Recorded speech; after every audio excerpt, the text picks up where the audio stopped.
By the way, you put me in that yurt with any woman, I'm sorry, but this boning's happening. Dear Shandy. Welcome back to another Dear Shandy Bachelor recap, listeners. Hello, Andy. Hello. How are you today? Doing okay. We have a lot to cover today, but we also have housekeeping. So we'll start there. You guys can probably tell from our environment that we have moved Airbnbs, but we are still in Miami. We're downtown now. Yeah, Miami. Yes. It's the most Miami place I've ever been. Miami? Yeah. Is the most Miami place you've ever been? Super Miami. It is an adjective in a way. Mm-hmm. We don't fit in here. I don't know how else to put it than that. I think we fit in Seattle more than we fit in here. Yeah, we enjoy bad weather. We don't appreciate fine and dandy weather. I guess not. Okay, so we have a lot to cover today. This is probably the first time ever since we've been recapping that we are not recapping the episodes individually. So we are today recapping Men Tell All and then episode 9. And that's because we both have day jobs. And this is a very stressful week. My opera opens on Saturday and you are working. And so, yeah, deal. Yes, we will be much better podcasters if we remain sane. Exactly. Anything else you can think of for housekeeping? I know I screwed up Shaft. I know that I confused Shaft with Superfly, which I'm very upset about because Superfly is truly one of the greatest soundtracks of all time. And Shaft is very good. It's a very good soundtrack. It's good. Well, apparently there are other things too. Apparently not all spiders carry their babies on the outside. I mean, we could go on and on and on. And I know arachnids are not insects. I don't think I fully... You said arachnid, though. I did. People just focused on what you said wrong and not your correction. I respect the correction there, but I'm doing my best here. But I was very upset about the Superfly Shaft thing because I'm a huge Curtis Mayfield fan and I was just... in the moment, you get a little stressed out. Sometimes you're doing a podcast. We do all of this on the spot. Yeah, it's all on the fly. Superfly. No pun intended. But I know the difference between Isaac Hayes and Curtis Mayfield. Isaac Hayes, by the way, chef on South Park also. Oh. Rest in peace, Isaac Hayes, by the way. But he was chef on South Park. I screwed up. What do you want? Kill me. I love that that's housekeeping now. Yeah. Housekeeping now includes your corrections and apologies. Well, I'm going and my disclaimers. Oh, and just because we have to remember to subscribe, hit that button. And now let's get recapping, Andy. Let's do it. So we're going to start with Women Tell All. And I really want to plow through this because I don't think there was a ton to really take home about Women Tell All. We could make a whole episode about it, but I don't think it deserves it. No, I don't really want to make a whole sentence about it. Exactly. Okay, so at the Women Tell All, just as a refresher, there was Claire, Kate, Hunter, Jill, Elizabeth, Marlena, Cassidy, Kira, Eliza, Shanae, Sarah, Lindsay W., Mara, Sierra, Genevieve, Teddi, and Serene.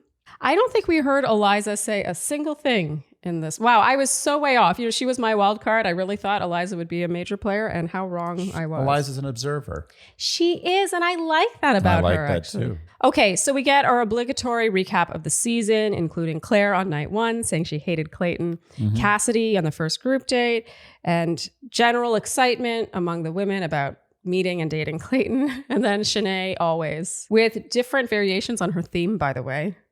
I feel like the composer for the show is really like... He's having a field day with this. Yeah, he's really like, excited. I knew this day would come. Yeah. So we briefly touch on these ladies. Claire says that Clayton was too soft for her. She kind of acts like she left on her terms, which I thought was amusing. Yeah, she just got too wasted. Yep. I like the way she threw that in there too. She's like, so I went to the bar. As if she was like, I decided I don't want to be in the show, so I went to the bar. Yeah. Cassidy claims that she was respectful to everyone and wasn't aware she was rubbing others wrong. And she seems to think that bitches is a term of endearment. The one thing of note here is that when they started talking about Cassidy's friends with benefits situation, which by the way was so redundant, it was just more of the same for a solid 5 minutes. Cassidy then makes an interesting point saying that she feels she's getting judgment or flack for having had casual sex. Mm-hmm. And Hunter chimes in to turn it into being a bad thing, that it was a continued thing. The idea that she was going on the show and then would reconvene with the guy and watch the show together and they'd reunite and all that stuff. And then Cassie says that she wasn't going to reunite if she ended up engaged. Mm-hmm. And we actually, as much as I don't think Cassidy did very much right on the season, I don't disagree with her. No, she's totally not wrong here. Yeah, because let's be honest, 29 out of 30 of them are going to go back to their regular lives. I mean, it's like the hypocrisy is deep. It is It's deep. like half the people on the cast are going on the show solely to gain fame and TV exposure. And they're ripping on a girl for having like a friends with benefits before she went on the show, that maybe if things didn't work out on the show, she would go back to being a friends with benefits. Give me a break. And let's be honest, 99, I've said this before, maybe it wasn't 99%, but a large percentage of contestants go back to their exes after they go on this show. I did. Yeah. No, and I mean, look, the fact is, if anything, Cassidy should have gotten more heat if it was a legitimate boyfriend. Yeah. Like a friends with benefits, it's like a full 2 downgrades from a boyfriend. Yeah. Right? Yeah. Like first there's the boyfriend, then there's like, oh, I just started dating someone, who knows where it'll go. And then there's friends with benefits. Yes. Because a friends with benefits is a permanent position. Yeah, you've established that it isn't necessarily graduating to. That's right. You can territory. only, it's like a job where you can only move horizontally. You can't climb the corporate ladder. Okay. It's true. It felt a little like high horse territory to be like, Yeah. let's clutch those pearls. How could you? No, that was ridiculous. Yeah. Not that Cassidy deserves a free pass. No. I mean, she kind of sucked in other ways, Yeah. but that wasn't really the issue. I completely agree. So now Kate turns things on to Shanae, who is unsurprisingly unapologetic. And now we get the first hot seat with Shanae. And she and Jesse Palmer recap her experience. And she says it was so smooth up front, but then it was a, quote, 360. No, right back to the start. Okay, so Shanae brings things back to Elizabeth very quickly and unsurprisingly. She really just has a thing with Elizabeth. Yeah. And Elizabeth, with everyone else's drama, was pretty quiet. Like she really only tunes in to defend herself, really. Elizabeth doesn't do much wrong in my eyes, I've got to say. The ladies go after Shanae here, and Sierra calls Shanae a narcissistic, gaslighting biatch. Thank you. I mean, someone had to do it. Yeah. No, Yeah. I mean, Sierra, there was a lot from Sierra in this episode. And for the most part, I agreed with her. It definitely did feel a bit like a Paradise audition. However, was she wrong?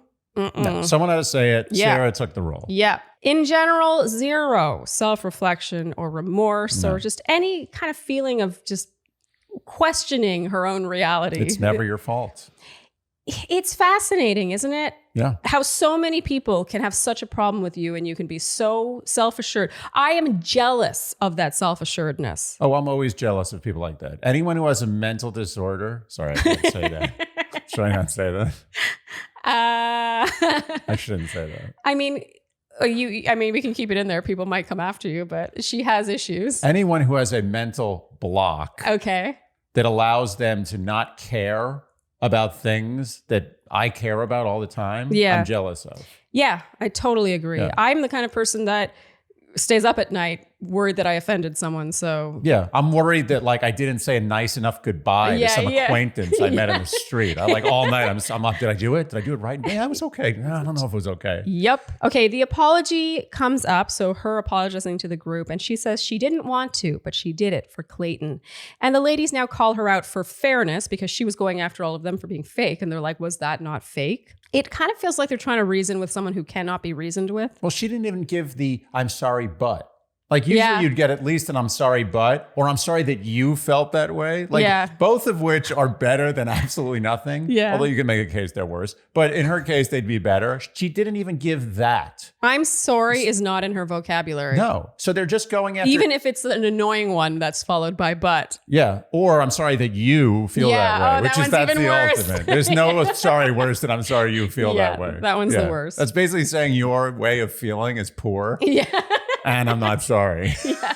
It's a double shittiness. Okay, so now Genevieve joins Shanae in the hot seat. The only thing to note here was really that Shanae claimed that after getting eliminated, she was really depressed. She stopped eating. She was really distraught. Meanwhile, Genevieve, after she got eliminated, went home and slept with Aaron from Katie's season. Right away. Got right back into it.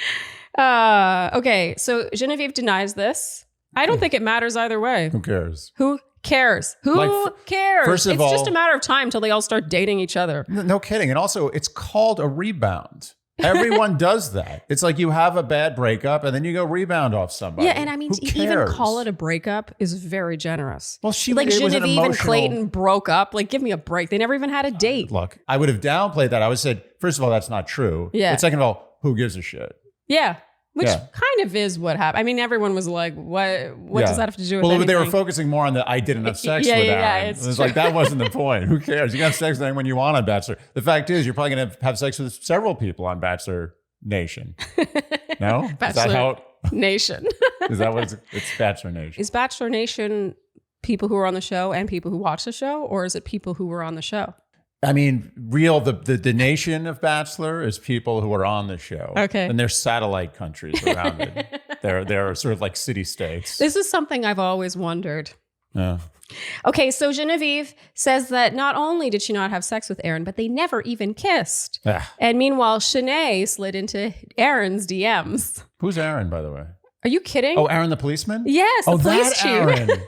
Oh, whoa. How quickly we forget. Oh, that changes things. Okay. Does it? Yeah. Why? I hate Genevieve. No, it's fine. She can have sex with Aaron. Okay, Cassidy tunes in here to say that Shanae is squandering the opportunity to apologize and basically to look good, which is accurate. Even her buddy Cassidy's turning on her. Yeah. She's got nobody. Well. And she's okay with it. Yeah. You notice she never really, like, there's no, like, lip quivering. There's no, like, sweating. There's no tears. There's nothing. She's just, like, Terminator. She's like, I don't give a shit. It's incredible. Yeah. Under pressure like that, even just with a live audience, even if I were beloved, I would be shaking. You know what Shanae would be good at? Being a hired assassin. Yeah. Wouldn't you? Yeah, I don't picture her pulling out the gun and then hesitating. No, and also being able to manipulate. Like, wouldn't if you had a lot of money you needed to pay to kill somebody, would you not hire Shanae? If you knew Shanae was good at, like, this is what she did, this is her job, would you not hire her over somebody else? I would. I mean, you're making a good point. Yeah. It's a random point, kind of a dark point. It's dark. I don't disagree. Yeah. Okay, so it wraps with them being like, Shanae, is there anything you want to say? Have you reflected at all? Do you want to apologize? Of course, there's nothing. She has nothing to apologize for. And Genevieve says that she's glad America saw who she truly is. Jesse thanks them for being there. And Andy, you cracked up at this. You're like, he's saying the same stock answers regardless of what conversation actually went down. You know what it reminds me of? Like, you know, when, like, I don't know if I've seen a lot of prison escape movies. Yeah, but, you like, love those. This is great. It's a good thing. I mean, unless the guy's a really bad guy, then you don't want him to escape. Okay. But like, you see, you know, like in the prison escape movies, he's digging with a spoon in the wall. You know, like every day he digs out some wall. Yeah. And eventually he makes a tunnel out. And then how do you get out? You can't just crawl out. So because is they this do many checks. prison escape movies, or is this just Shawshank Redemption? There's several. Okay. There's one with the original one was with Clint Eastwood, Escape from Alcatraz, I think it was called. But anyway, in these prison escape movies, they invariably make like a straw, like some sort of dummy body to sleep in the bed. Yeah. And then they have like a tape recorder on loop of snoring. So like the guards come by, because the guards do checks all the time. You can't just crawl out a hole and expect them not to see that you're not there. Okay. They do room checks, cell checks. So the guard comes by and he sees like this fake body in the bed and the snoring tape going. So he's like, oh yeah, that looks looks right. legit. Yeah, that's basically Jesse Palmer was the straw body in the jail cell with the snore reel. You know, I was really wondering how you were going to get there, and you got there. It was like through a dark, dark sea of oil, I finally found the light. Yeah, no, that you was did close. it. It was a close call. I'm actually proud of you. I it. feel strangely proud of you for landing Thank that you. analogy. Thank you. Okay, so now Sarah is in the hot seat. And Andy, you said, I'm sure her wealth management clients are relieved she's back on dry land. During the recap, I gotta say, this is just such a better conflict. As in, it's more compelling and intriguing than anything with Shanae.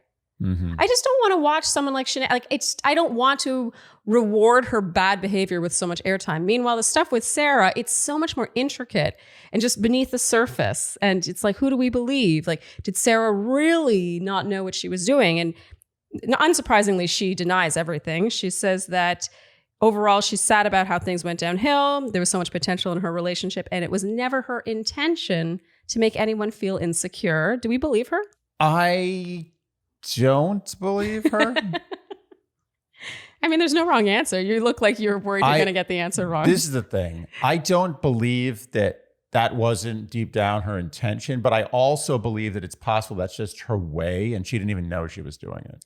It's possible. Yeah, I always lean towards giving people the benefit of the doubt. It is really hard to reconcile her saying that it wasn't her intention with the fact that Clayton's pretty adamant that he did not cry. Yeah. And that was sort of a big part of her bonding that she shared with the women. Right. I believe that it wasn't her intention because Sarah hasn't done much else that I'm like, oh. Well, this is the thing. I agree-ish with you. Yeah. I do think it's just her way. She doesn't know it. She didn't know what she was doing, but she was subconsciously doing it. Yeah. I would lean there. And I attribute her inability to just be like, yeah, I exaggerated. He didn't cry. No. To youth. Yeah. Like, Sarah, I think, is probably mature beyond her years in some ways and a normal 23-year-old in other ways. She's managing well. I mean, that's mature, but she's also emotionally 23. Yeah. She's young. And there's nothing wrong with that. At 23, I would look up to Sarah's amazing emotional maturity. Yeah, like exactly. I was an idiot. I think just her inability to own it, to just be like, you know what? Okay, I exaggerated that, but it really wasn't my intention. Her denying that it was her intention to make them all feel insecure would have been a lot more believable had she owned that she exaggerated about him crying. Yeah, the whole him crying thing was very weak. Yes. And then the women, mainly Genevieve and Hunter, interrogate her about the tears. Hunter goes, were there tears? And Sarah commits. She commits till the very end. She says, yes, there were. Knowing that she's going to get busted. That's real commitment. It's a strange choice. Yeah. And Andy, here you said, good detective huddle. Yeah. The ladies will we'll fact check this later. Yeah. Yeah, they closed the case. Yeah, they did. Yeah, I mean, maybe Genevieve is a good match for Aaron after all. Oh, yeah. Who knows? Okay, so now it's Teddi's hot seat. She cries towards the end of her recap, and she says it's her first time seeing it. It was difficult to watch from beginning to end. She relates back to her childhood here and says that she did so much to try to be perfect to please her father, who sort of came and went. And she got great grades, started playing the sports she knew he would like. And when she grew up, wound up in toxic relationships with men where she did not feel worthy and kept trying to earn their love. And since the show is about trying to earn the love of one guy and sort of competing for it and trying to prove yourself, she said it was really hard. Teddi, I gotta say, killed this. Oh, yeah. Great. Even though there wasn't really a ton of new information, Teddi revealed this on the season. Yep. But first of all, she spoke so eloquently. There was a distinct decrease in likes. Yeah. Like almost not. I was almost upset how few likes there were. You were looking forward to them.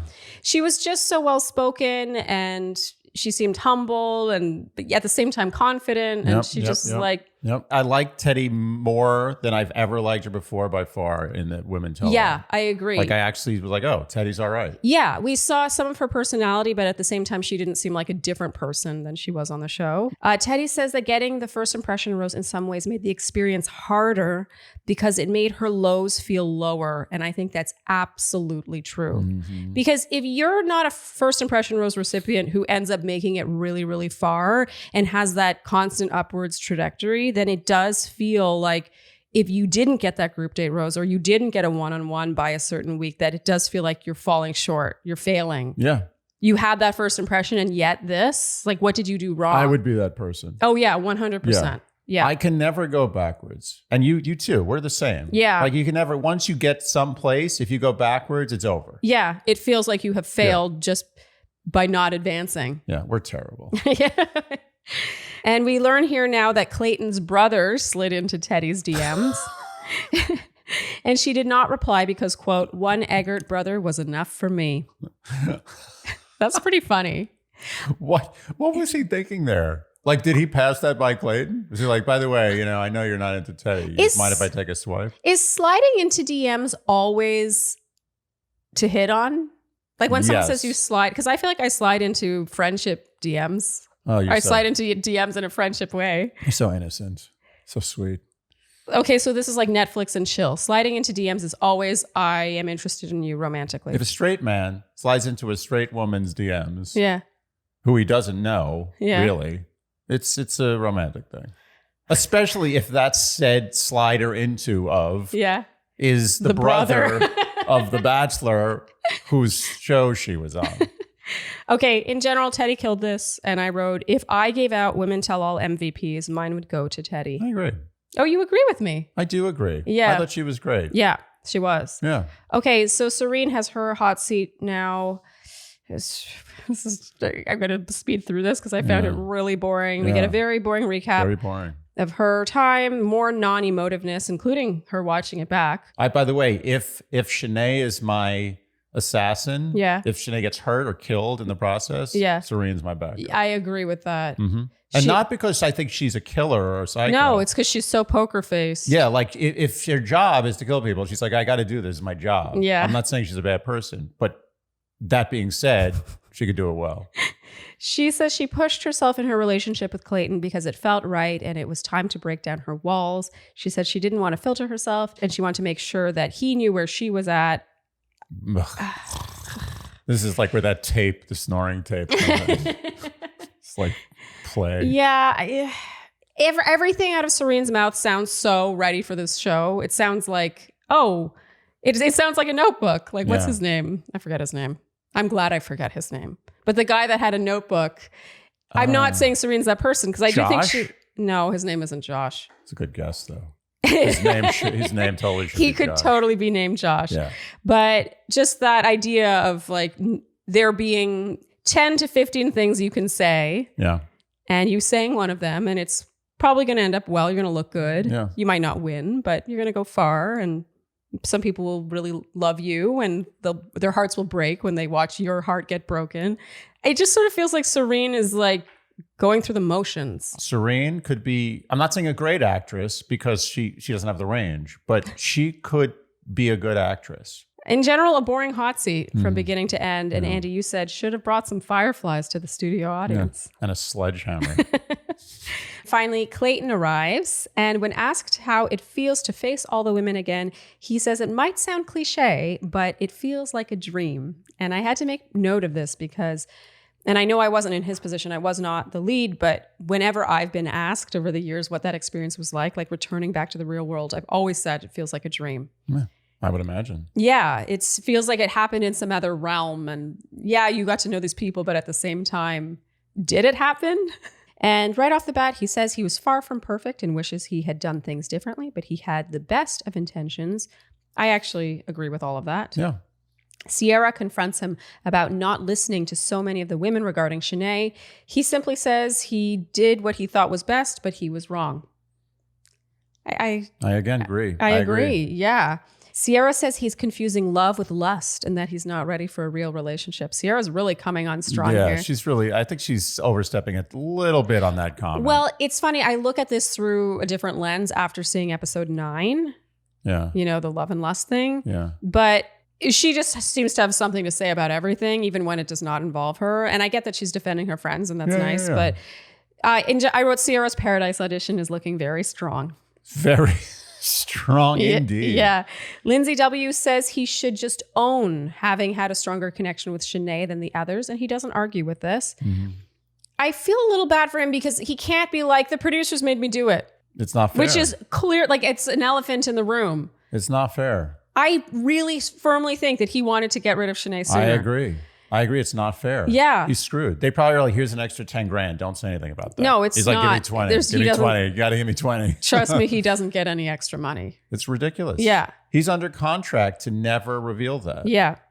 It's not fair. He has to take all the responsibility. There's no doubt. And there will be more of that, by the way. Of course. Episode 9, yeah. He kept Shanae because they told him to. Yes. There's no doubt. Yes, 100%. I mean, I agree he probably wanted to bone Shanae. But I don't even think he did. I honestly think he made out with her because there was nothing else to do. Yeah, he was bored. It was like a bored bone. Yes. He was just like, you know what? She's here. She seems to want a bone. Why not? But other than that, the producers were like, she stays no matter what you do. You can do anything you want. Yeah.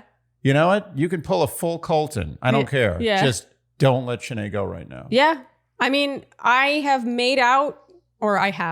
did make out with Juan Pablo many times out of sheer boredom. There was nothing else to do. Yeah. Nothing more to talk about. You're just sitting there staring at each other. There's no activities. Of course. I would make out with Juan Pablo if I was stuck on The Bachelor. You're like, all right. Yeah. And I think I'm not saying this to insult him. Like, I think he would say the same thing. You're just sitting around waiting for something to happen. No one's interrupting you. Yeah. You start making out. Yep. That's what you do. That's what you do when you don't know what else to do on this show. You just make out. You eat, you drink, or you make out. Or you talk shit about other girls.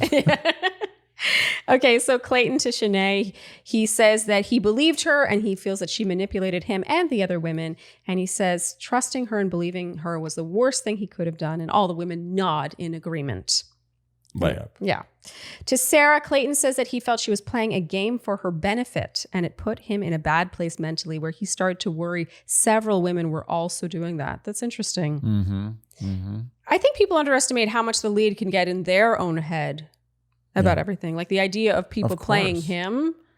Well, that's the thing, the judgment, all the judgment. Look, is Sierra right about the fact that he confuses lust with love? It's very possible she is. I think Sierra isn't wrong about anything. You're one of 27. Like you're just sort of an observer for the most part. This guy is dealing with a real headache. I appreciated how Marlena chimed in later to be like, you know, you did the best you could in the situation. Like Marlena was she was amazing. True Olympian. Like you're a sportsman. Yeah. You did the best you could. Yeah. He's just like, you made mistakes, but I think I would have too. Like it's seemed a pressure like a hard situation. Yep. Then again, do we think that the women were also encouraged to go after Clayton? Of course. Yes. We always have to remember that. Yeah. Not to be that person, but Sierra's already buying her bathing suits for paradise. Yeah. So Sarah turns things around on Clayton and says that he was the one stirring the pot and that he should have ended things based on their relationship, not what others have claimed. I just don't think that I mean, she wasn't even in my top 4 when things were good. Yeah. He brings up the crying and says it's not about the crying in general. He says that real men cry and I cried plenty, but rather how she lied about it. And so the detectives ask if he definitely did not cry on their first one-on-one, and he confirms that he did not.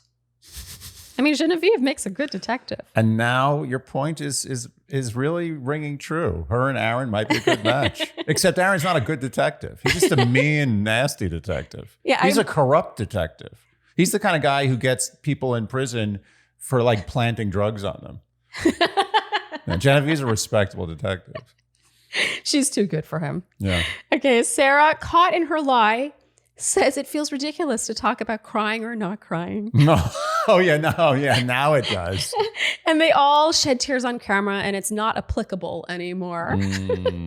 It's so ridiculous for a grown man to be denying crying in such a serious fashion. It's like it's like something out of kindergarten. Like you remember where like you did cry, like you hurt yourself, like you fell or someone pushed you and you fell and you cried. And you're like, we saw you. You cried. It's like, I didn't cry. I didn't cry. Yes, you cried. We saw you. I didn't cry. Yeah. To me, the most hilarious part was how Sarah suddenly was like, oh, you know, crying. Not crying. We cry. We don't cry. What is crying We're anyway? Crying. It's a metaphysical issue. It's a physical issue. Okay, so now Clayton thanks the women for holding him accountable, and Marlena chimes in to say kudos. You did the best you could. And to Serene, now Clayton apologizes, saying he hates to think she's been thinking she did or said anything wrong, and he wishes he'd been more expressive about how he was feeling. I just find their relationship so snoozeville that I just can't be bothered to care. Yeah. Kira chimes in now to say that she came to really appreciate Clayton's good qualities as she watched the season. And hey, if he's not engaged, she's still single. Why not? Go for it. Shoot your shot, I guess. Sort of. It's like shooting your shot after the shot. Well, I don't like it how they show all these women being like, oh, so embarrassing. Like, I know, right? Like, that's the worst thing. Yeah, and she's an effing doctor. Yeah, I think Kira's a good cat. I really like Kira. Yeah. I don't see what the issue is. It takes balls to say this. Why did Kira get kicked off? What was she doing wrong? She left early. I mean, nothing. She just wasn't doing anything? Nothing, yeah. Oh. Okay, and now we have bloopers. Nothing that interesting in the bloopers. The bloopers have gone downhill. No. And Jesse knew it too. And he still was like, oh my God, that's the greatest bloopers of all time. He's like totally the guy, like the straw man in the bed in the cell. I mean, it's just like unbelievable. Like no matter what happened, it could have been literally like Schindler's List. And he would have been like, oh my God, it's the greatest bloopers of all time. Okay, so they recap his season now, complete with him bumbling a lot and calling out the wrong woman's name at a rose ceremony. And I wrote, this was by far the best part of this whole episode. I mean, it made me long for the aughts. Is that AUGHT? I'm not sure how to spell it, but I'm pretty sure that's what it was called. What Not a is great name, but that's what they called it. What is it? It's the time between 2000 and 2009. Really? Yeah, the aughts. Okay, so instead of saying 70s, 80s, 90s, you say the aughts. Yeah, the next decade is the teens, and now we're in the 20s. The Oh my roaring 20s.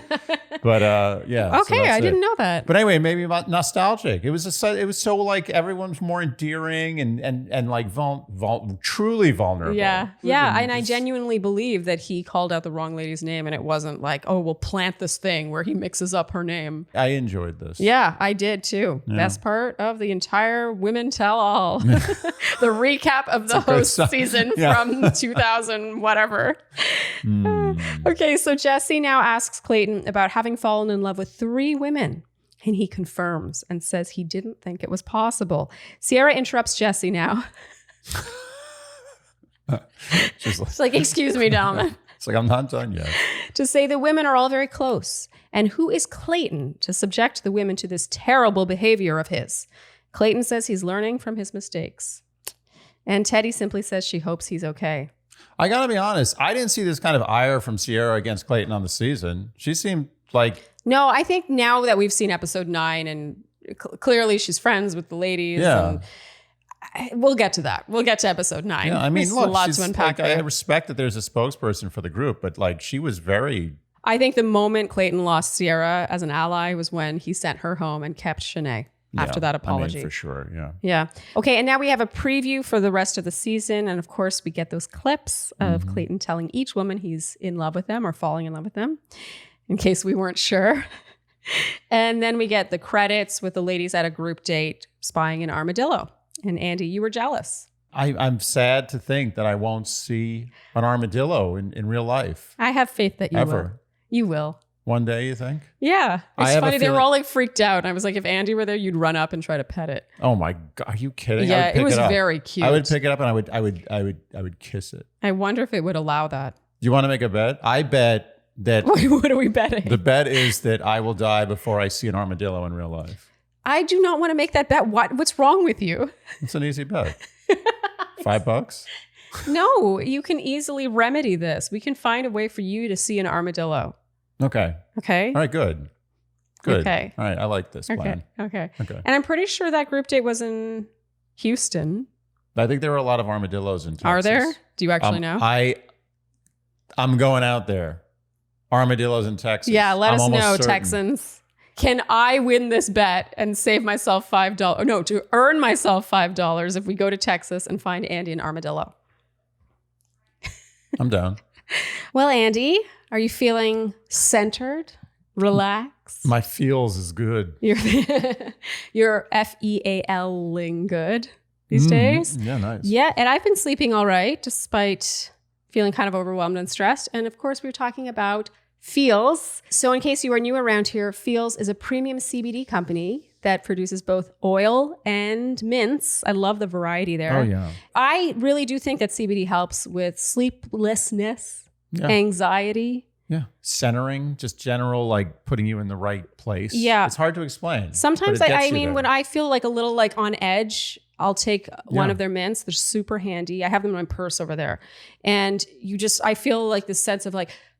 Yeah, just lightens life in general. Yeah, yes. And we've been advertising Feels for a long time, and we continue to use and love it. Love it. Start feeling better today with Feels. Become a member today by going to feels.com/Shandy, and you'll get 40% off your first 3 months plus free shipping. That's FEALS.com/Shandy to become a member. And get 40% automatically taken off your first 3 months plus free shipping. That's feels.com/Shandy. Okay, finally, episode 9. I feel like we have to gear ourselves up for this. Okay. Are you having a micro nap, Andy? Part of having a micro nap is having people not ask you if you're having a micro nap. Okay, so episode 9 kicks off with everyone heading to Iceland. Clayton gets on a plane, and Andy, you were very hung up on the fact that no one else seemed to be on this plane. Yeah, what was up with that? It was like a private 747. It was pretty impressive. Did they just buy all the tickets for the plane, or was no one going to Iceland that particular week? It's possible they just did B-roll of him getting on the plane, and then everyone else got on the plane. So smart. So smart. Bless your heart. Yeah. Or I'm just dumb. During Clayton's B-rolls, we get lots of voiceovers and ITMs of Clayton saying he thinks he might be falling in love with all 3 women. Oh, wow. And thus begins the theme of this whole episode. Oh, and now we see the women sitting in tense silence in their hotel room. I'm so annoyed they did this again. And I guess I should just accept the fact that this is now how it's done. Mm-hmm. But in the old days, the women would each get their own separate room and not have to do this. Yeah. They wouldn't have to sit and talk and see each other off and then see each other return and ask each other about how their overnight date went. It's so messed up. Yeah, it's pretty contrived. Yeah. It's not fun to watch. No, that's the thing. I just wish they would learn that the more contrived it is, the less we like it. Yeah, and it's not fair to them. They've been through the ringer. Like, they've done their time on TV. They don't need to be exposed. And they've done their time of girl chats and being made to feel jealous and worried and competitive and all the things. Mm-hmm. This is supposed to be the time where they invest in their relationship. Yeah, they're instead falling of in love. They're becoming intimate. Well, speaking of which, we now have our first word watch. Nice timing, Andy. Mm-hmm. Jesse arrives and says, over the next couple of days, each of you will be embarking on a meaningful and intimate overnight date with Clayton. He drops off the date card. It goes to Rachel, and Gabby says, I'm happy for you. It'll be nice. Oh my God. I don't even know. I can't even think of an analogy. It's like you literally just won. It was like a futuristic game show. Yeah. Where the winner gets like $20 million and the loser is executed publicly. That's the way game shows are going to be in a few years. Oh my God. Yeah. Just look forward to that. So, but I'm saying that's well, it's like Squid Game. Yeah, it's like that's where we're headed. Like not a few years, like 50 years. We'll get to the dying versus winning a lot of money game show. We immediately get word watch number 2. Susie says, obviously they would be like sharing intimate time together. And Susie in her ITMs reveals she wouldn't sleep with someone without commitment. And immediately we get word watch number 3. Andy, wow, quite the word. It's coming. Susie in a heavily Frankenbitten line says, if I find out that he's falling in love with other women or that he has become physically intimate with another woman. So we're already learning what the entire episode will be about. Well, it's nice for her to tell them that that's the case. It's nice that they know that. We'll get there. So Rachel has her overnight. They go for a helicopter ride over the mountains of Reykjavik. This, by the way, solid helicopter. I usually helicopter rides. I'm like, it's nice, but it's not that exciting. All this is of the a good dates. helicopter. I mean, Iceland, amazing location, great dates. Oh, this tremendous. whole situation is fantastic. Tremendous. Yeah. There's a voiceover of Clayton's here saying if he doesn't tell Rachel how he feels, she might lose her feelings, or she might back off. So we have to talk about this for a second because this will be a theme throughout the episode. Yeah. Well, for me. This is my theme throughout the episode. Just in the way I analyze this show and remembering having been on the show, to me, this is such a producer argument. Like, it's not enough to be like, you should start telling the women you love them. They can't say that. Clayton didn't tell anyone he was falling in love. There was no uttering of the L word until now, all of a sudden. Right. And I even said last week at the tail end of the episode, going into the rose ceremony, suddenly he sits down with Jesse in LA and he's like, I've decided I need to start opening up. You know, I have to start telling the women how I feel. Right. Okay, on the surface you can say that, but there are still 3 women. And later on in this episode, you see him so many times being like, this is what I was afraid of. I wrote, the stakes are used to justify his actions or his admissions of feelings. You need stakes, right? The stakes are, if you don't do this, the women will XYZ. They will back off. They will not take you as seriously. They might leave.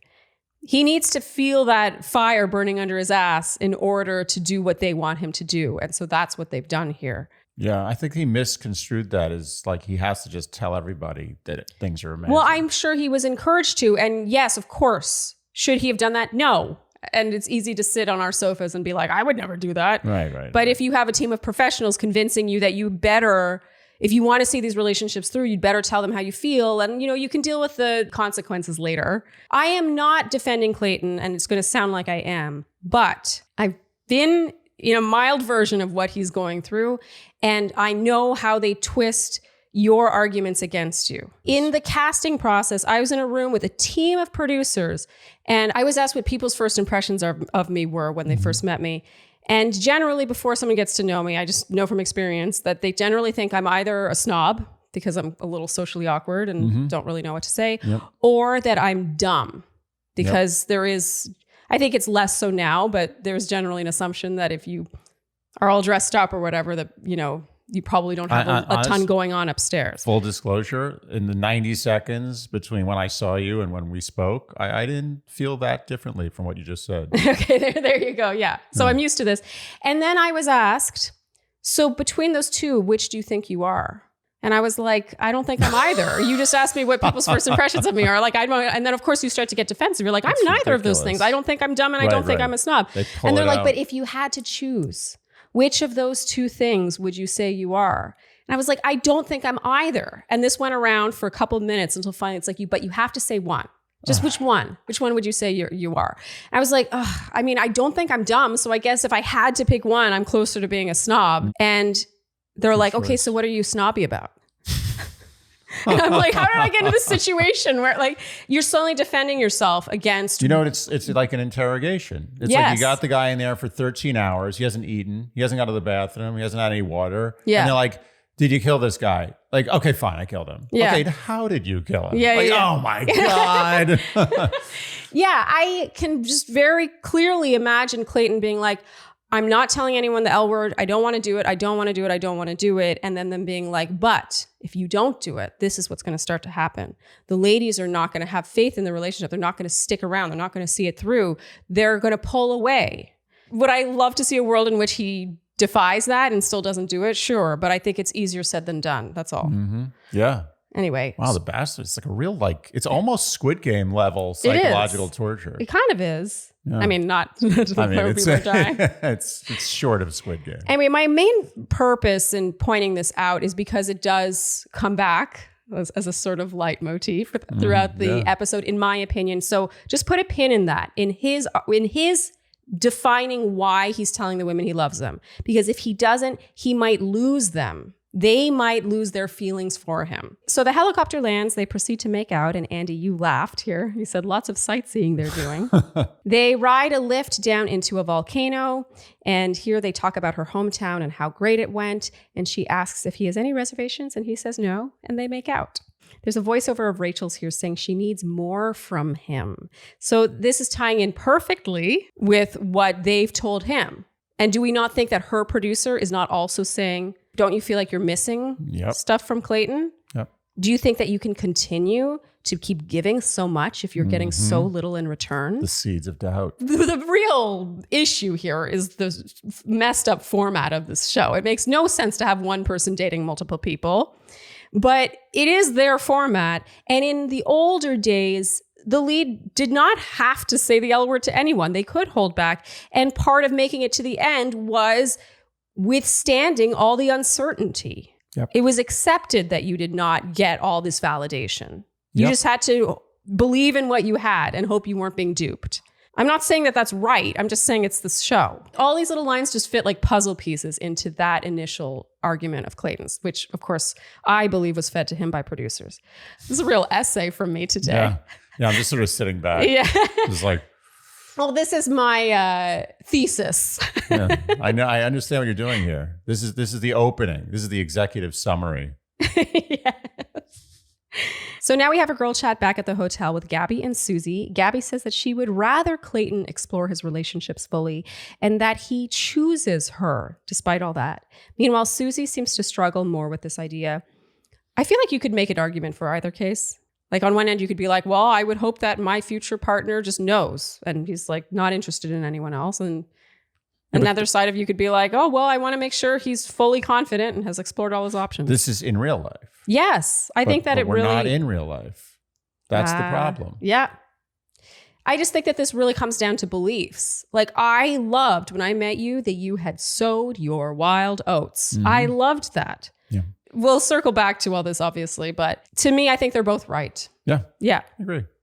Okay, so now it's the evening, and Rachel reveals that at the last rose ceremony, she was so terrified she felt like she couldn't breathe. And she said she felt a heartbreak before it even happened. And she realized in that moment she doesn't know where his head is at. And he says he wasn't able to be 100% transparent with her family and at the time, but he's come to terms with his feelings. And he wishes he'd told her sooner. But, and there's lots of buildup here. Andy, you said he loves her. And he says finally he's falling in love with her. And she glows at this. And he gives her the date card.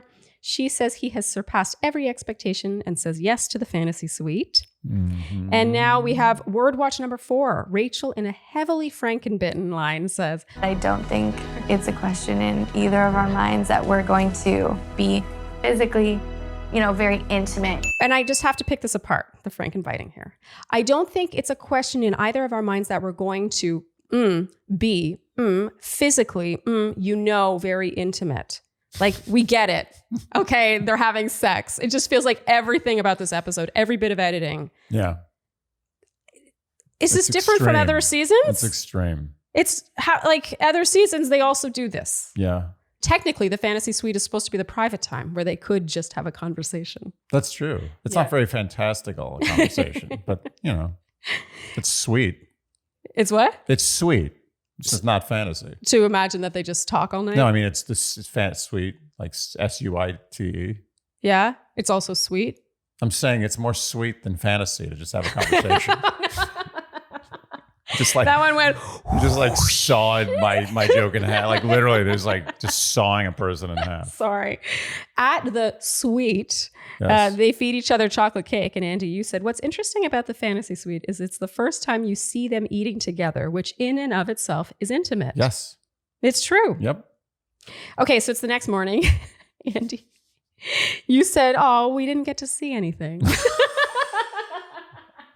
I waited a whole season. And they cook breakfast together. I was marveling at the specialness of those early stages here. Yeah. Like, they're both just high. It's a drug. It is a drug. Yeah. Yeah, and it's so fleeting. So fleeting, like all drugs. Not that you would know. Rachel, now she sees him off, shouts from her balcony that she loves him, and he shouts it back. And then the church bell sounds, and Andy, you said, the symbolic clock. Yes, like the sands of time. Mm-hmm. Susie and Gabby talk more, and we see more of Susie seeming to have a difficult time with this. And Rachel returns, and the girls ask how it was. And we get lots of choppy editing here to up the awkwardness between the three of them. Okay, so Clayton has a B-roll now. He says he's struggling with feeling like he loves all of them. But then what? What happens after that? Who knows? We get Word Watch 5. Gabby says, I'm so excited to have my overnight date with Clayton and get some intimate one-on-one time. Heavily Frankenbitten. Frankenboten. Frankenboten. So now Gabby has her overnight. He drives up to her in a dune buggy and they go driving around and onto the beach. This date looked super fun. Mm-hmm. We were into this. Yeah. This whole situation in Iceland is great. Yeah. I was very jealous. Yeah. Yeah, they should really appreciate what's going on here. So they sit and talk about her hometown and just generally about how crazy everything is. She says if it's her at the end of this, she wants to know he explored his options and chose her. He says he appreciates this. And then they kiss across the table, and Andy, you said he doesn't seem that into her. Nah. You don't buy it. He really likes her as a person. He's very into her as a human being. So do we think him telling her that he loves her, is he confusing lust? Does he just No, want I don't sex? think he's confused. I don't think he has significant lust for Gabby. I think he really, really likes her. And like as a person. And do we think then he's in this sort of bubble where all these feelings are so intense and therefore he's like, not sure what I'm feeling. Oh, love. I feel strongly. I feel love. This is what I want to say, and this is not an insult. Clayton is not a complicated man. I think he's a good man. I think he's an intelligent man. And I think he's occasionally a funny man. But what he's not is like deep and introspective and dark and twisted. He's in the spotlight in an extremely difficult situation. He's completely jelly right now. He doesn't know what's going on. He doesn't know up from down. He tells the girl he loves her because he's in this bizarre environment and he actually really respects her as a human being, and they're kissing and he's touching her body, and like suddenly he's like, this is love. I can't blame the guy. Well, Andy, you said, so this is at dinner when he quickly launches into telling her that he was falling in love with her. Andy, you said, I honestly feel he's such a gentleman that he feels obligated to tell them he loves them and to bone them. I agree with that. You agree with what you said? As hilarious as that may be, I agree with that. Yeah, what I said, I agree with. I don't always agree with what I said. No, that's true. Yeah, that's I true. don't. You know, it's so ridiculous. It's such a ridiculous concept. But I do think that actually does happen in real life, where men are so afraid of the uncomfortableness of a tough conversation, or like someone telling them that they love him and him not saying it back, that it's almost like it's easier to just say it, to say the thing that's expected of him and deal with the repercussions later. Okay, this is what I will say. Saying I love you to sort of make things simpler is a little weird. Like, but I give him the benefit of the doubt because he's in a very strange situation. I think people do that. They do. That's not a great Not with move. multiple people, but in real life, I think there have been times. Yes.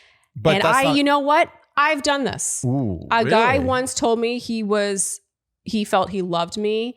And I was like, oh, that's so sweet. And he's like, do you not feel the same way about me? And I was like, no, I do. I love you too. I was young, but it was like, I didn't know what else to say. Like he put, you know what I mean? He was like, do you not feel the same way? I felt like pressure to say it. I said it. Yeah. Oof. Yeah. I'm not judging you or Clayton. Again, like I've never done that. The guy turned out to be like a whirlwinding asshole, so I don't feel bad about it. Okay. Okay. You can judge your way. As long as he was an asshole. No, but I wouldn't do that. I've never done that. And that's where I draw the line.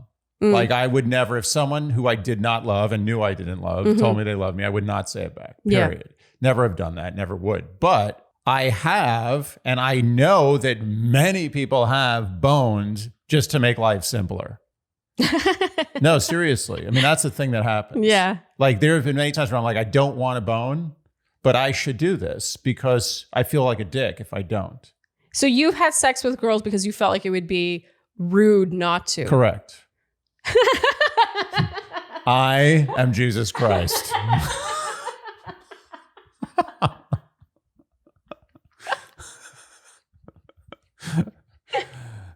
Do unto others as you would have done unto yourself. Okay, so question. What did those repercussions look like? In the long run, do you wish that you hadn't? Did it make things more complicated than if you had just resisted and done the non-Jesus Christ thing? If I had taken the high road of not having sex with somebody, it's 50. No, the low road. The low road. Right, you took the high road by having sex. I took the high road. Yeah, I mean the holy road. But it's 50-50. It's hit or miss. Okay. Sometimes it backfires. Sometimes it's just fine. Okay. But I respect look. People are going to come at me for this, and I don't care. Okay. He's on a crazy show in a crazy situation, and as I said, he's a good guy. He's a gentleman. He's not stupid, but he's not like he hasn't been through the ringer as far as life. What you're saying is he's not seasoned. Yes, he's not seasoned. Mm-hmm. So he's in a situation. He's like, all these women are telling me they love me. I'm going to these fantasy suites. I have to have sex with them. I get it. I draw the line though at saying I love you. I think he went a little too far with that. He went a little too far with that. Yeah, I do think people might come after you for that. Come at me for the sex? Yeah. It's sort of like, oh, my dick fell in her vagina. No, his dick didn't fall into her vagina. His dick was invited into her vagina and he wasn't rude enough to decline the invitation. Yeah, because that is an uncomfortable situation. Like he just doesn't know what to do and he goes for the path of least resistance. And by the way, as far as paths of least resistance go, there's no path of least resistancy than having sex with somebody. In the fantasy who you're attracted suite. It's to. called the fantasy suite. Yeah. Okay. At dinner, Clayton quickly tells her that he's falling in love with her, and then they enter a yurt, which Andy, you dubbed the Bone Dome. And then meanwhile, back at the hotel, we get lots of B-roll of Susie looking very stressed and upset. And dramatic orchestrated music is playing, and we go back and forth between Susie looking stressed and then shots of Gabby and Clayton making out. Very subtle stuff. Yes. Subtle stuff. Yeah. I mean, this show is nothing if not nuanced. So now it's the next morning, and Clayton brings her breakfast in bed, and she says, as she begins to dig in, she says, "Where's yours?" She's hilarious. She's naturally funny. Yeah. Funny girl. Effortlessly. Yeah. And as he walks away from the yurt and almost enters the car, he suddenly turns and shouts, "Gabby, I just want you to know I'm falling in love and it feels so good." What the hell was that? What the hell was that? It's bizarre. It was unprompted. It felt like acting So to me. did production just say, "This is the line we want you to say. Can you do that?" I And mean, he's like, I don't "All want right." to lay it all on production. This is just such a strange choice. Like, what the hell? What the hell was that? That was a weird choice. Way weirder than having sex in the Bone Dome, which is a reasonable choice. By the way, you put me in that yurt with any woman, I'm sorry, but this boning's happening. Any woman. Okay, so Gabby returns to the ladies and tells them about her date. She describes it in the yurt, and Susie comments on Gabby's bed head. This is so messed up that they have to do this. Now, Andy, you said they should just come back and be like, "We boned." I mean, would that not break the tension? If there were a word watch for this recap, it would be bone. Yeah. Okay, now we have word watch number 6. Susie in her ITM says, It's very possible that Clayton's either like falling in love with somebody else or has been like physically intimate with somebody else. and now we get interesting B-roll of Susie's. And this is where I started to be like, what's going on here? Susie is leaning against the wall in the hallway, looking pretty stressed. And by pretty, I mean, she looks Pretty. like she knows she's supposed to look stressed. Yeah.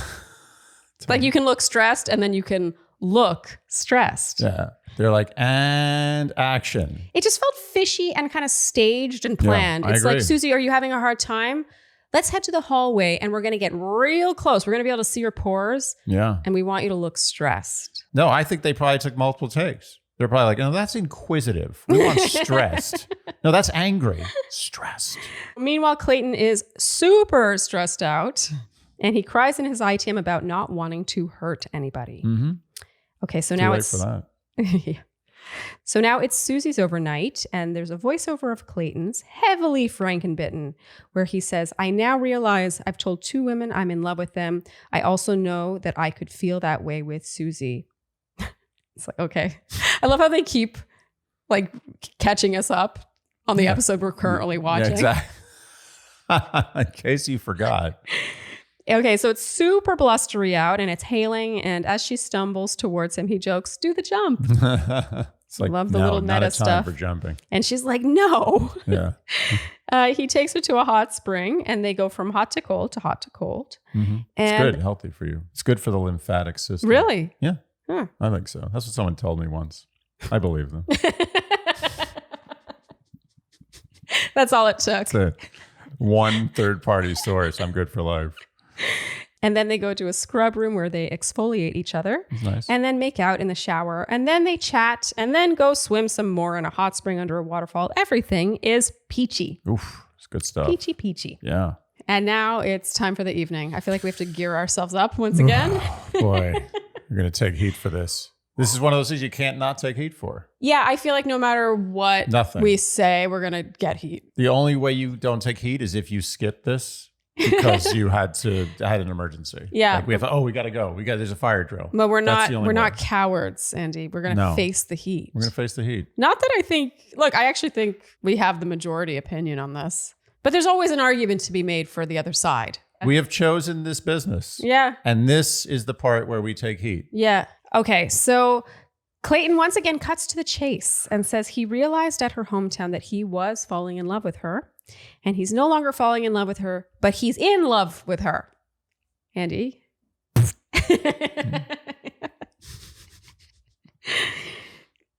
Susie says she was not expecting this, and she's not willing to compromise on certain things. She asks if he's told other girls he's in love with them, and asks if he slept with others. And she says those are things that would make it impossible to move towards an engagement. She says, if I'm sharing your love with somebody else, I don't think I'd feel comfortable like, and then she kind of drifts off. And there's an amazing slow zoom in on Clayton here as he processes this information. He licks his lips. He's like, he's taking it all in. And it's, I mean, from a comedic standpoint, it's pretty amazing. Oh, yeah. If this was comedy, it would be very funny. This part, yeah. Yeah. It's not funny later, But it's not funny. Here, you know what it was? It was realization dawning. You know what it is? It's for a callback. Yeah. It's like on Jeopardy when someone wagers all their money on the final Jeopardy question and gets it wrong. And the guy tells them it's wrong. It's the look on their face. Oh, wait. So you think, oh my God. Okay. So this is a callback to Thursday's Wedding Story Part 2 episode. Nice. But yeah, it's that same all expression. those swear words compressed into one expression. Yes. Clayton seems pretty flustered by this. He says, I guess I understand like that thought process. And it is like, for me, the big thing I'm shocked at is like, you did say to explore the relationships. And she nods at this. He says he thought when they talked that she'd said she was okay with him exploring relationships and she didn't want to be the default at the end of this. Do you recall this conversation? Nope. I don't. May have happened, but we didn't see it. I mean, I didn't see it. Maybe we You saw guys tune in to tell me if I'm wrong about this. I don't remember this. Regardless, it sounds like he misconstrued what she meant. I mean, I trust that she did say it. I trust she like did she's too. not lying. Yeah. I mean, it's neither here nor there. I'm not defending one person or the other. It's just like, I don't recall this. But that's also a stock. Like a lot of people say that. I'm Yeah. sure. Yeah. Totally. It's like something you say on the show. You're like, you're competing with a bunch of other women. Yeah, you're right. Okay, I don't want to get caught up in that. That doesn't By the matter. way, can we just to decide? I want to take credit for something. I called. Oh, you're right. Yeah. Before we get going, a round of applause because Andy, you predicted this outcome like almost. No, not almost. You predicted this outcome exactly. Yeah. You know, it happened sooner than I expected it to. I thought she was going to learn about it at that rose ceremony that we've seen previewed many times, and then she was going to leave. You were so right. Thank you. Wow. Are you proud of yourself? I am actually. I am proud of myself. Are you almost a little surprised at how right you were? Yeah, sometimes, I go out there, I take risks with my opinions. And I know that oftentimes I'll have egg on my face. So yeah, I was a little worried, but now I'm not. Well, good job. Thank you. Good job. Good. So Clayton says, to answer her question, yes, he's told someone else he's felt feelings of love and he has slept with someone else there. Someone. I know how at this point he's it's like still hedging one. himself.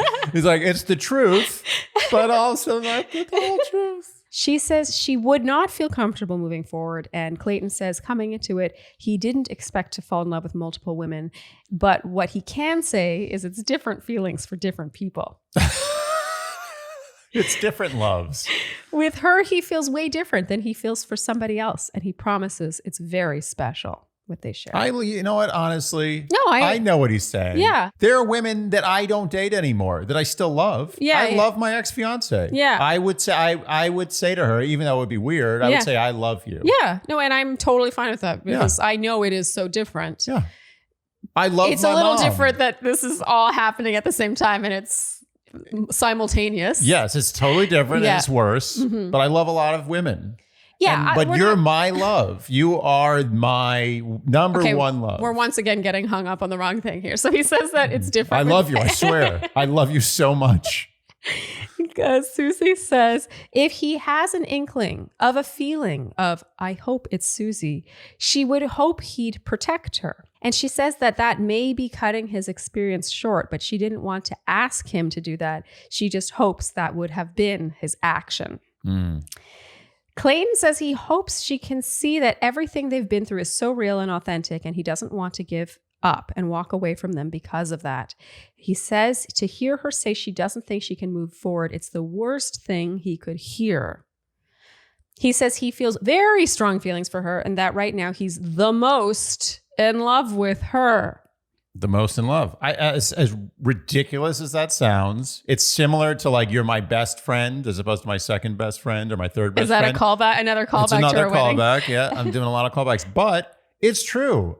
I don't want to admit it, but I do probably have a first, second, and third best friend. And he has a first, second, and third most loved woman. And he's on the show. It's not real life. It's show. Yeah, but she's also within her right to be like... Absolutely within her right. Okay, so Susie says to hear all this makes it worse because she didn't know how strongly he felt. So this to me is that other puzzle piece. I said at the beginning, what's the risk? What's the stakes in him not expressing how he feels? What he's been told is at risk here. I'm not sure it really applies to Susie's argument. It's like, oh, had I known you felt it so strongly, I would have then therefore told you that I'm not comfortable with you sleeping with other people. Right. I'm not trying to pick this apart like from a semantic standpoint, but we are going into fantasy suites and we all know what the what those are about. I mean, it's part of our culture at this point. Late night shows are going to make jokes about fantasy suites. Fantasy suites is almost part of our lexicon. So all I'm saying is that whether or not he felt strongly enough, contextually, there is a sort of expectation for what this week holds. So Susie says she didn't want to give him an ultimatum because she didn't want him to cut himself short in this process. She says it's heartbreaking and he's so wonderful and he's reassured her that there are good men out there, but this is something very big to her and she doesn't think she can get past it. Clayton says he did what he did, but had he known it was a deal breaker for her, he would have changed the way he'd approached things because he knows what they have. He says sorry for having done it, and he asks for her forgiveness because he doesn't want to lose what they have. He says he does love her and he doesn't expect her to say it back, but he would hope that what they have is worth fighting for. Okay, so this is the first time Clayton says that had he known, and this is an interesting point to sort of dissect because... This is where you're kind of like, they're both kind of right. And they're both right. They're both right. Like, I think Susie is 100% in her right 100%. To be like, you slept with two other girls and I'm supposed to end up engaged to you in a week? Like, what? You know what I'm going to say? What? 110% within her right.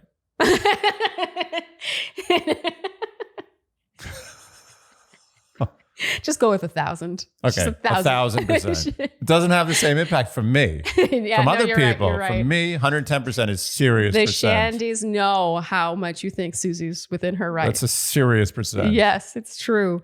And at the same time, like I said, context matters. Yeah. It's not like they were dating casually and then he went and slept with two other people. Yeah. They're in a setting where he, by design, is dating other people simultaneously and is taking turns going to fantasy suite, which, you could argue they're just talking. But let's be honest, we all know what the fantasy suite What are they, means. like fantasy suite? It's like you're playing Dungeons and Dragons in the suite. It's like, ooh, fantasy. I love how you keep separating fantasy from suite. I mean, look, a suite alone is usually a fantasy suite. Yeah. Even if it's just a suite. Yeah. You throw fantasy in there, it's got to be fantasy. You got to have fantasy. Otherwise, it's ridiculous. You know, I love to imagine the original powers that be that came up with that name. Them like in a boardroom, name. they're like, what should we call these? Okay, so those are rose ceremonies. We'll call that rose ceremony. Oh, and we'll have a first impression rose. But like, you know, these rooms, these fancy rooms where they go and maybe have sex. And there's a bowl of condoms, which there is, by the way. Are you serious? Yes, there's a bowl of condoms. Are we going to pretend that this is like just talking time? A bowl of condoms. Wow, that's a lot of fantasy. Anyway, I think it's funny to imagine the person that's like fantasy suite. Yes. Oh yeah. I mean, great. it was a given. Yeah. I don't think they were weighing it with anything else. Oh no, I think whoever, the second someone thought of it, they're like, that. Yeah, like done. Move on to the next order of business. Yes. Yeah. Okay, so in this case, I think they're both right. Yes, Clayton did so much wrong here. 100%. I'm not defending Clayton. He told multiple women he loved them. He's having sex with them all, blah, blah, blah. Yeah, but the multiple women telling he loves them, that was good sentence structure, right? Yeah. Telling multiple women that he loved them was wrong. 100%. I don't approve of that. No. That was where he was wrong. I do think he was heavily influenced, but at the end of the day, the producers cannot make words come out of your mouth. He should have done some real homework and said, he you know what? He did not do any homework. Of these 3 women, who do I really see myself? Like, I know the producers are pushing me to say, I love. Who do I really see myself going to my grave with? Yes. I guess we really don't know because she never sat him down a la Madison on Peter's season. You don't know what I'm talking about. I don't. But a very similar situation happened. When the rose ceremony went from 4 to 3, I'm pretty sure it was in an airplane hangar because Peter was a pilot. That's right. Madison, after the rose ceremony, she had already gotten her rose. She asked to speak with him and she sat him down and she was like, I know what next week means. I know what fantasy suites are. Yeah. And I want you to know that I am not comfortable moving forward in our relationship if you have sex with somebody else. Totally reasonable. Before. And he still did it. And she still gave him another chance. Oh, wow. So it's something to consider here. Yeah. He's not the first bachelor to sleep with multiple women or to tell multiple women that he's falling in love with them. He's not. I'm trying to remain as unbiased as possible here. Yeah. But the thought to me of telling at the same time with real earnesty. Earnesty? Wait, is that not a word? I don't think so. I think it's just earnest. Earnesty? In earnest. Earnest. In earnest. Earnesty. Earnesty should be a word. Let me look it up. It's in Wiktionary. It's considered non-standard. And the word is earnestness. Oh, and usage notes, word. Earnesty is now generally an error by non-native speakers.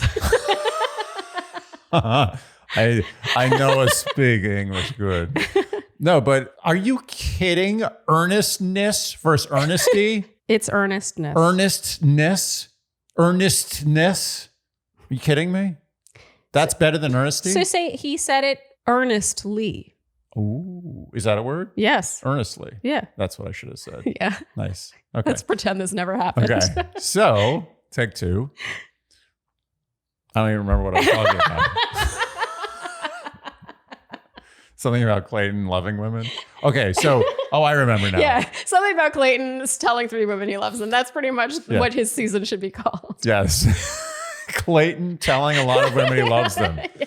Okay, so my point is that I would feel very uncomfortable earnestly telling 3 women that I sincerely love them. Yes. I would feel extreme discomfort with that. And I would say to myself, okay, what you've got here is a bounty of riches. Like who's lucky enough to have 3 women that they genuinely could love. And I respect the fact that Clayton does feel somewhere in the sphere of love for all 3 of these women. Yes. I totally believe it. Also women who are fawning over him. It's a very strange situation. My point is that I would feel extremely uncomfortable about it. He should have, as well as I would have in this situation. Well, again, from the comfort of your sofa. I'm giving him a benefit of the doubt to some degree, but I would have said, okay, you've got a bounty of riches here. As an adult, you absolutely have to just pick one. Mm-hmm. It's like they come to you with the dessert in a nice restaurant. Yeah. It's like, here's the chocolate cake, here's the creme brulee, and here's the cheesecake. Because the kind of restaurant that does that always has a cheesecake. Always cheesecake. Cheesecake, by the way, very low value calorie to benefit. Oh, I completely agree. I think cheesecake is not worth it. Meanwhile, a molten cake. Always worth it. Always worth it. With vanilla ice cream, a good vanilla ice cream, not like some BS ice cream. I don't even need the ice cream. Wow, you go I like it. The ice cream's great. I'm not going to complain about the ice cream. You go naked molten cake, no ice cream. No a la mode. Did you say multi-cake? Multi-cake? Multi-cake. Multi-cake. Now that's a good cake. All the cakes in one cake. If multi-cake were on a dessert menu, I would 100% order multi-cake. No question. No one likes cake more. You like cake more than anyone I've ever met. I love cake more than anyone I've ever met. And not just cakes, the actual cake. Oh, no, I don't need frosting. I just need cake. Just the actual cake material. So I do this thing where when I go home and if my sisters and I make a cake, you know, if it's someone's birthday, it's a good excuse to make a cake. Yeah. And in order to make it like perfectly flat, like cylindrical and flat on top, you have to cut the top off these separate layers of cake. So Where you do you just think chew- those cake tops go? So you just like chew? You're just like, No, like I a cut them off and grasshopper, then you're it's like a thin, big piece of cake. And I'm like, oh, that's cute. it's good stuff. You like cake. Okay, that was a tangent. Anyway, my point is that I remember. He's not able to pick one dessert. I remember he's not able to pick. You gotta pick a dessert.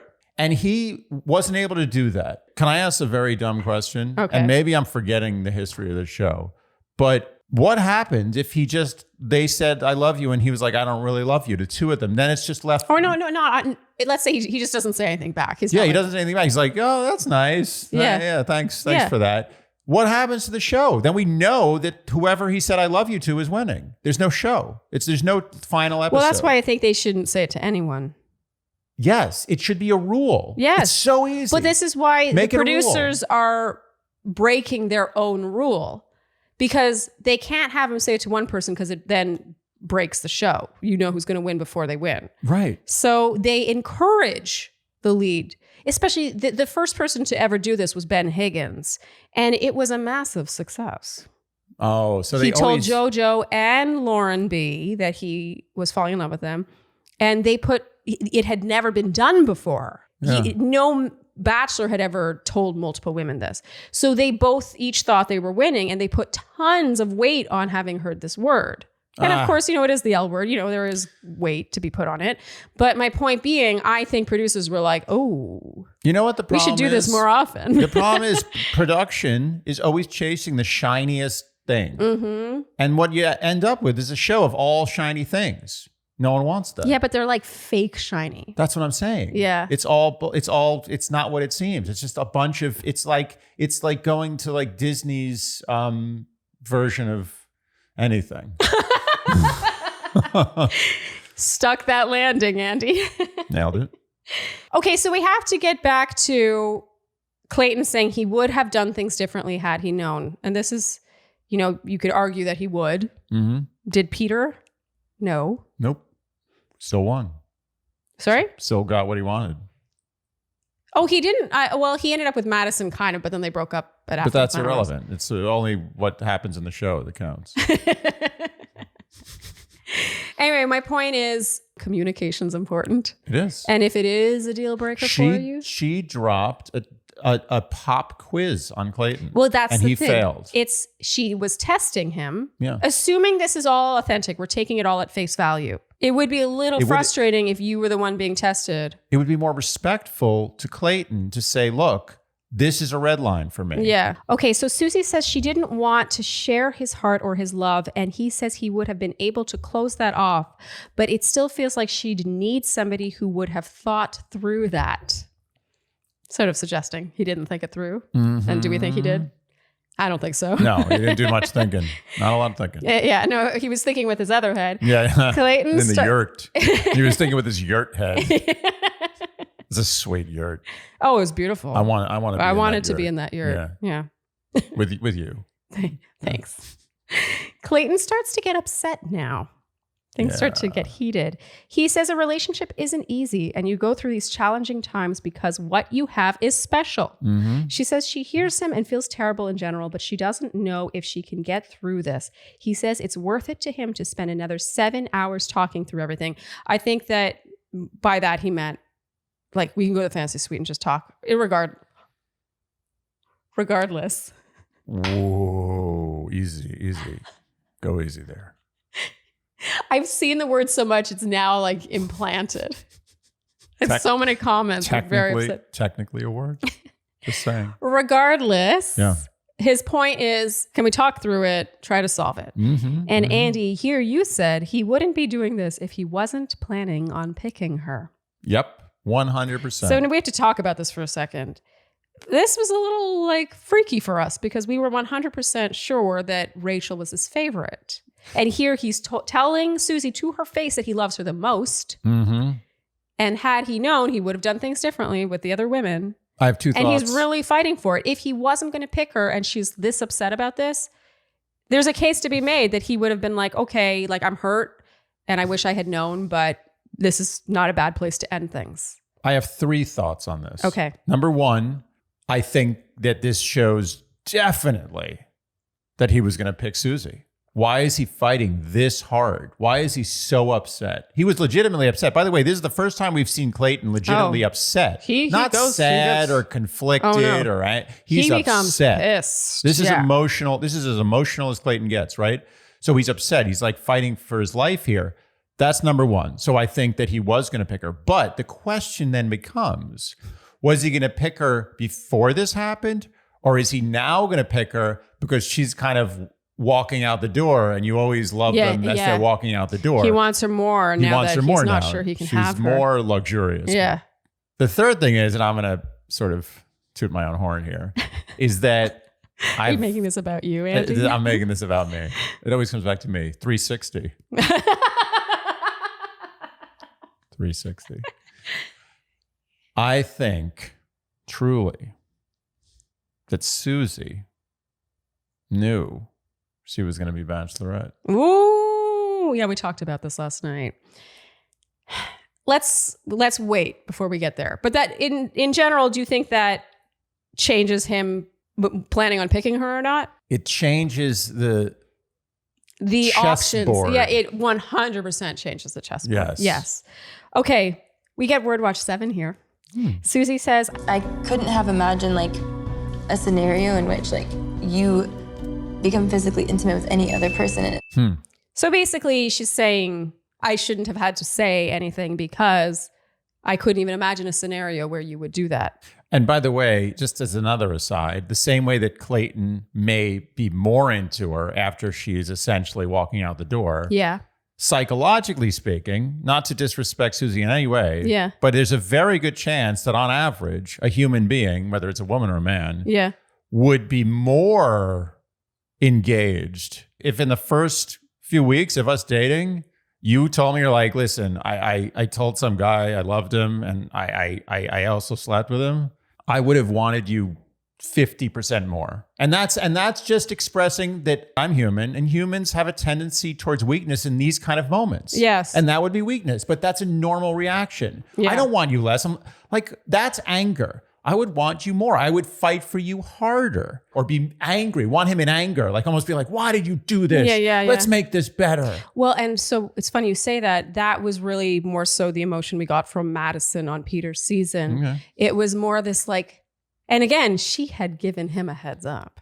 Mm-hmm. Yeah, and he still did it. He still did it, and she was like, she wanted it. She was so upset. She was pissed. Yeah. She was like, I told you. And now you're like coming to me crying and like, and she's like, I told you what my red line was. Where was the rage in Susie? Well, so, okay, we're going to get there. Where was the passionate rage? Where was like, you piece of S. Yeah. So I'm not allowed to say shit on this podcast. It's I won't be bleeping that. So it's explicit. It's explicit. Isn't it funny that word is explicit? It's hilarious. Like 2-year-olds say that word. Yeah. No. Well, anyway, they shouldn't. I've said it before. Shit needs to be a word. Yeah. Period. Okay. So there's a strange cut here where Clayton responds to what she just said, which is that she couldn't have imagined a scenario in which she was physically intimate with anyone else. He responds with, no one told me I had to go sleep with someone, okay? Does that sound like that's in response to what she just said? No. He says he was feeling feelings of love and explored to see if the physical connection was there.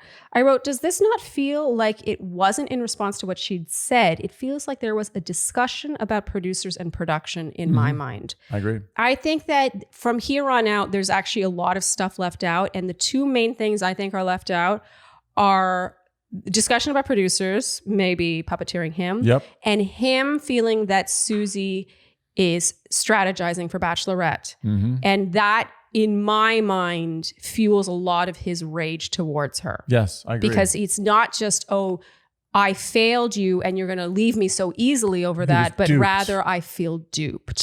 Yes. Okay. So Clayton admits now that he slept with both. He's upgrading. It's like, all right, well, now that it's all out there. I also slept with someone in the production staff, but that's not going to be discussed. He says he's in love with 3 women and admits it makes no sense. He says he's freaked out. He has cried about it because he knows he's going to hurt somebody.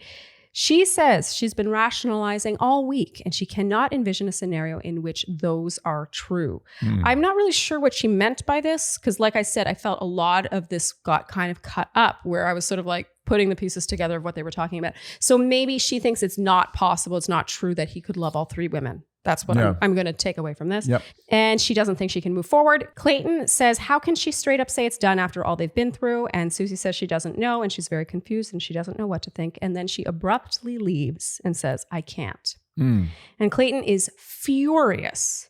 He gets up and walks out saying, this is exactly what I was afraid of. And it's clear that he's saying this to producers. Who told him to do this? Who told him to let it loose? He was encouraged to have his cake and eat it too.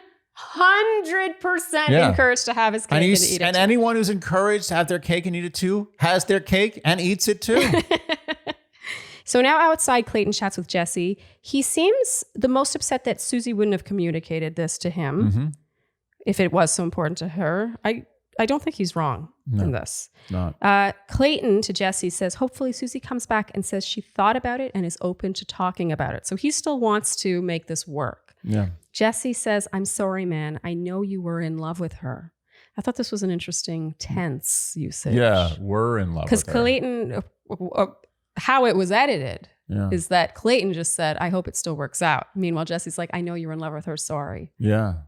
It's just interesting. I kind of got me thinking Jesse knows something that Clayton doesn't. I know you're in love with her, but she's contractually going to be the Bachelorette. So sorry, bud. Yeah, I'm not sure Chris Harrison would have made this tense mishap. Yeah. He would have been like, maybe it'll work out. So Clayton says Susie tore him apart and completely destroyed him. Jesse says he knows from the beginning Clayton's been saying this is what he's been afraid of. So even Jesse is fact checking and confirming that Clayton was resisting this from the beginning. Yeah. You know, it's these little things that make me like Jesse more as a host because I feel like in such subtle ways, he's pulling back the curtain. Also, one of the things I like most about Jesse is that he's uncomfortable in this role. Oh, yeah, 100%. Yeah, he should be. But to me, it felt like he did 2 things here. One revealed that maybe he knew what was going on with Susie. Susie was already out the door and is going to fly straight to her fittings for Bachelorette. She's like the night before negotiating. She's like, I won 60 grand. Like 50's the last offer. And meanwhile here, him saying, I know from the beginning you've said this is what you've been afraid of. No. If it's what he's been afraid of from the beginning, why did out of nowhere he's like, you know what? Never mind. Yeah. I'm worried they're going to start running, so I'm just going to start telling them all that I love them. Yeah. Susie reappears now and they head back inside to chat. Susie says she feels awful and she probably should have had the conversation about what sex means to her, but she didn't know he felt so strongly. So there's that again. She says she can't leave there with him and he's shooting daggers at her with his eyes. She says she doesn't know what to do right now. And he says, what do you mean? You've made your mind up. We see the side of Clayton that's very venomous now. Yeah. And this is where Clayton starts going into the red zone. Yeah. And this is where I think execution matters. They're both wrong. They're both right. But then the way he handles it is a disaster. A disaster. He says he was hoping she was going to come back and be open to at least talking and working through it. And she retaliates that she would hope that he wouldn't have compromised what they had in the first place. Yeah. He says, what more can I do? He's still fighting, but she isn't.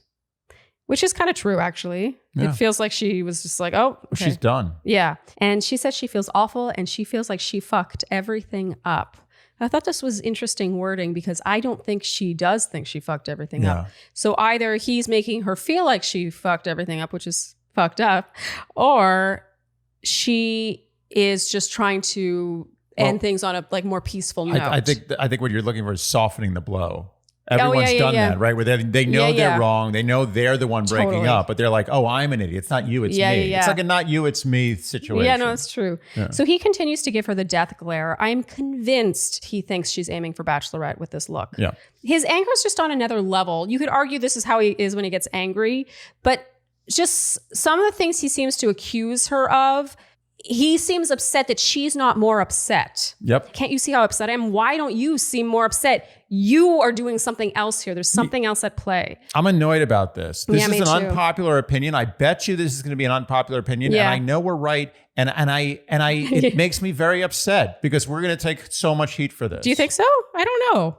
I know we're right. I know that there was something else at play. Yeah. Clayton's behavior is out of character. He knows. Yeah, he was but okay, duped. I don't know if you should say his behavior's out of character though, because some people, when they are in a fight, everything they do is out of character. Okay, we always and you have to go can't back be to like, Greg, well, Greg Grippo, right? We go back to Greg Yeah, Grippo. you can't be like, oh, it's out of character because they're only like that when they're fighting. It's like, well, fighting is part of a relationship, and hopefully you don't become kind of scary and place the blame on the other person. I 100% agree with you. And we don't know, let's be clear, we do not know, nor does anyone know, except some producers, who's going to be the next Bachelorette, correct? That's not like a thing that's out there. No, I don't No think one so. knows. No.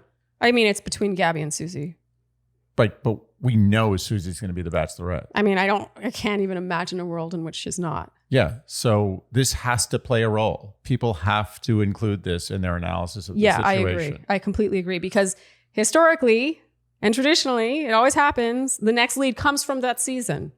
Susie is in full-blown Bachelorette territory. And if he feels like he's so disposable in her eyes, it's only natural that he would be like, wait a minute. Who's playing who? And honestly, if you had the choice between going for some guy you met on reality TV Yeah. who you're like, yeah, maybe this will work, Yeah. or a guaranteed basically $1 million. Yeah, yeah. About something Yeah. like that at least. Something and Susie like will leverage that to like $3 million. Yeah. What do you do? What do you do? I mean, I Come on. wouldn't blame her. Yeah. It's literally like The Godfather. It's like where Michael Corleone is like, it's just business. Or he doesn't say business. He says it's just business. I don't know where business comes. It's His not enunciation business. is better than that. Yeah, he is. Michael Corleone speaks well. Okay, we have to keep moving because I have to be at rehearsal in 30 minutes. Okay. They start getting more upset here. He's still going on about how could she not bring this up. She says she realizes she's going home and she fucked this up. He says, what do you mean? You're putting this on me now. Yeah. She says she's not. Very slight Frankenbiting happening here when we would get the back of her head. And she says she feels like this is ending. And he says, because you put an end to it. It's very strange. It's like she starts acting like, oh, I know this is over now. You don't want me. And he's like, you're the one ending it. Like it was kind of confusing. Yeah. And very realistic in a way, actually. This was one of the most realistic experiences I've had watching this show ever. Yeah. It felt very circular, a lot of 360s. That decorum that we always talk about with Clayton, Couldn't keep it his together. manners. Oh, yeah. Oh, it was out the Yeah. window. And Gloves were off. Yeah. What? Gloves were off. Yes. And not necessarily in a good way, but No, they were off. I would say in a bad way. In a bad way. In a way that made him look really, really, really bad. He should have Even kept though the I gloves don't think on. he was 100% in the wrong. No. He ended up looking in the wrong because of how he handled this. Execution. So he apologizes for raising his voice. He says it's out of character, but it means he cares about her so much. He walks her out, and as they walk out, Susie says it was real for her and that she knows he probably hates her, and she's genuinely so sorry for the pain she's caused him, and she feels awful about how things have gone down that night. And he is cold. Cold. Ooh, He says because of ice. his faith, he believes everything happens for a reason. He's going to take that and move forward. And he says, at some point, I'll find somebody that will actually stick through and will understand me for who I am and will fight for me as much as I fight for them. I thought you were that person. You're not that person. So, okay, I'm torn.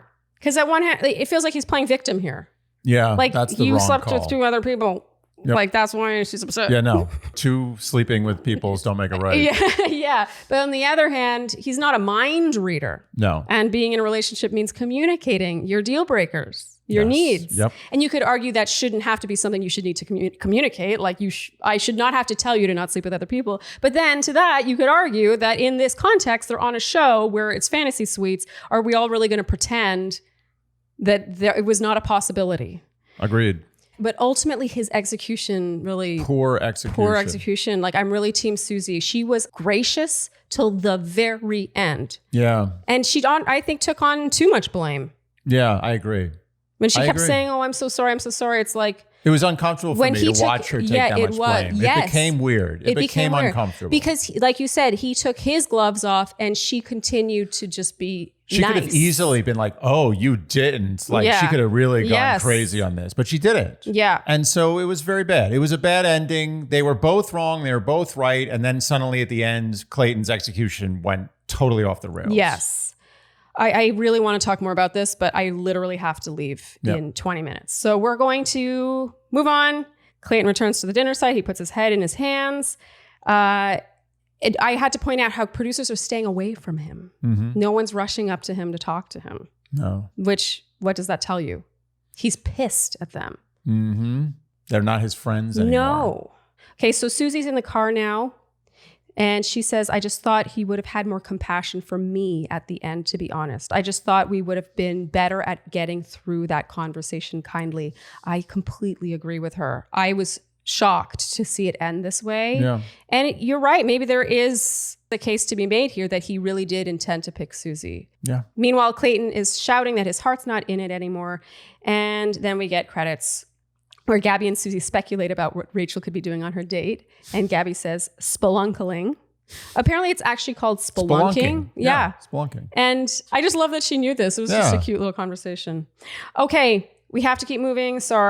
Sorry, guys, if you wanted to hear us talk about this anymore. Maybe they're like happy we're done. Yeah, we probably killed it. Okay, we beat that horse good and dead. Yeah, hopefully. It's dead. There's flies buzzing around. Yeah, and I really hope that this comes off as more of a conversation than we're planting our flag in this territory and siding with this person. No. Because I think that they were both right and both wrong in different ways. This is more nuanced than the Greg Grippo situation. In my opinion. I'm sure people will disagree with us. But in my case, in the end, I thought Susie handled that like a champ. Susie handled it like a champ. He handled it poorly, but there are nuanced reasons why things went down the way they did. And also we have to remember that one of them was prepared for that conversation and that information, and the other one wasn't. Pop quiz. Okay, 7 intimates, Andy, in the Word Watch. Congratulations to Rebecca Writing. You are the happy winner of a... Hello, Toshiba Day. Yay. By the way, that's Rebecca Writing, one word. Yeah, yep. That's her handle. That's a YouTube handle. Yes. Good job. So I'm going to say this really fast. Rebecca, please email us by this Friday at midnight to claim your prize. And Andy, what's the Word Watch word for next week? The Word Watch is finger, as always. Homage to previous episodes. So really quickly, if you are new around here and want to play the Dear Shandy Word Watch game and have a chance to win a... Hello, Toshiba Day. Then you can either comment below this video or over on Instagram with the number, using the numeral, the number of times you think the word finger will be uttered in the finale. I'm not yet sure if that is a 2-part thing. What should we say about that? Oh, shit. We're not after the final rose. Basically, the episode that leads up to the engagement, if it's a 2-night thing, like it's a to be continued and it continues, we will count that.